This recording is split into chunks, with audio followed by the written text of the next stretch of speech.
Bakit naman yung mga tunay na lalaki, hindi naman kapagkita-kita ng hindi nalalasing? At hindi naman titigil uminom hanggang hindi lasing. Sana uminom lang ng kote tapos tumigil na. Pero hindi, talagang 8 cases ng beer. Talagang hindi sila titigil hanggang hindi mga lango. Talagang hindi titigil hanggang hindi sila nag-aaway. Ang dami-dami naman magkakasundo nung nagsisimulang inuman, tapos mamaya nagsasaksakan na pala. Paano? Weak characters lean on strong drink. Yung mga duwag, hindi makapagsalita kundi lasing.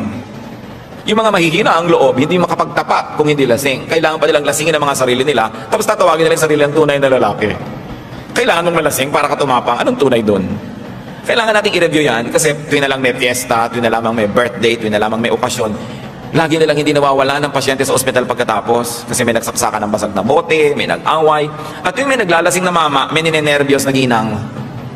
May ninenervyos sa mga anak sapagkat ang kanilang papa-papa na ang bait-bait pag nalalasing nagiging halimaw. So bakit kailangan gawin ng mga